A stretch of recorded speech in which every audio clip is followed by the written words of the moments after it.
جو لوگ سود کھاتے ہیں وہ قبروں سے اس طرح حواس باختہ اٹھیں گے جیسے کسی کو جن نے لپٹ کر دیوانہ بنا دیا ہو، یہ اس لیے کہ وہ کہتے ہیں کہ سودا بیچنا بھی تو نفع کے لحاظ سے ویسا ہی ہے جیسے سود لینا،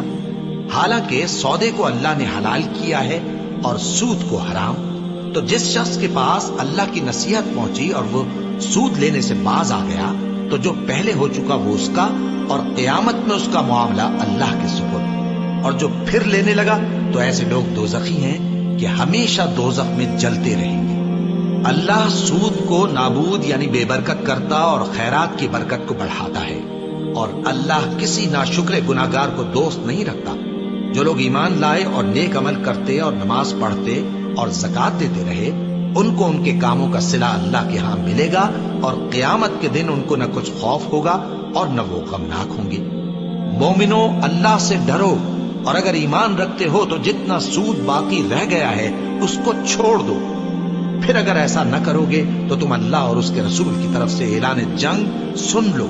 اور اگر توبہ کر لو گے اور سود چھوڑ دو گے تو تم کو اپنی اصل رقم لینے کا حق ہے،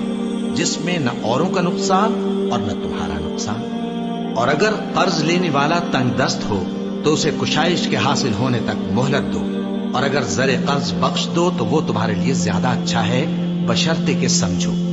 اور اس دن سے ڈرو جبکہ تم اللہ کے حضور میں لوٹ کر جاؤ گے، اور ہر شخص اپنے اعمال کا پورا پورا بدلہ پائے گا اور کسی کو کچھ نقصان نہ ہوگا۔ مومنو، جب تم آپس میں کسی میعاد معین کے لیے قرض کا معاملہ کرنے لگو تو اس کو لکھ لیا کرو، اور لکھنے والا تم میں کسی کا نقصان نہ کرے بلکہ انصاف سے لکھے۔ نیز لکھنے والا جیسا اللہ نے اسے سکھایا ہے لکھنے سے انکار بھی نہ کرے اور دستاویز لکھ دے، اور جو شخص قرض لے وہی دستاویز کا مضمون بول کر لکھوائے، اور اللہ سے کہ اس کا مالک ہے خوف کرے، اور زر قرض میں سے کچھ کم نہ لکھوائے۔ اور اگر قرض لینے والا کم عقل یا ضعیف ہو یا مضمون لکھوانے کی قابلیت نہ رکھتا ہو تو جو اس کا ولی ہو وہ انصاف کے ساتھ مضمون لکھوائے، اور اپنے میں سے 2 مردوں کو ایسے معاملے کے گواہ کر لیا کرو، اور اگر 2 مرد نہ ہوں تو 1 مرد اور 2 عورتیں جن کو تم گواہ پسند کرو کافی ہے، کہ اگر ان میں سے ایک بھول جائے گی تو دوسری اسے یاد دلا دے گی۔ اور جب گواہ گواہی کے لیے طلب کیے جائیں تو انکار نہ کریں، اور قرض تھوڑا ہو یا بہت اس کی دستاویز کے لکھنے لکھانے میں سستی نہ کرنا۔ یہ بات اللہ کے نزدیک نہایت قرین انصاف ہے، اور شہادت کے لیے بھی یہ بہت درست طریقہ ہے۔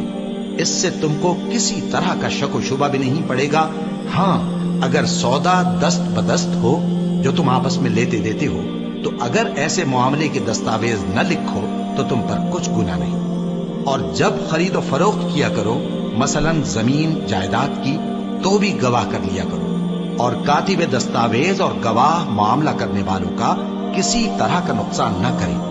اگر تم لوگ ایسا کرو تو یہ تمہارے لیے گناہ کی بات ہے، اور اللہ سے ڈرو اور دیکھو کہ وہ تم کو کیسی مفید باتیں سکھاتا ہے، اور اللہ ہر چیز سے واقف ہے۔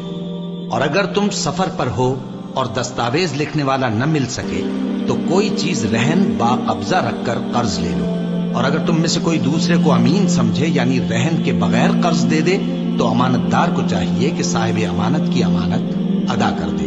اور اللہ سے جو اس کا پروردگار ہے ڈرے، اور دیکھنا شہادت کو مت چھپانا،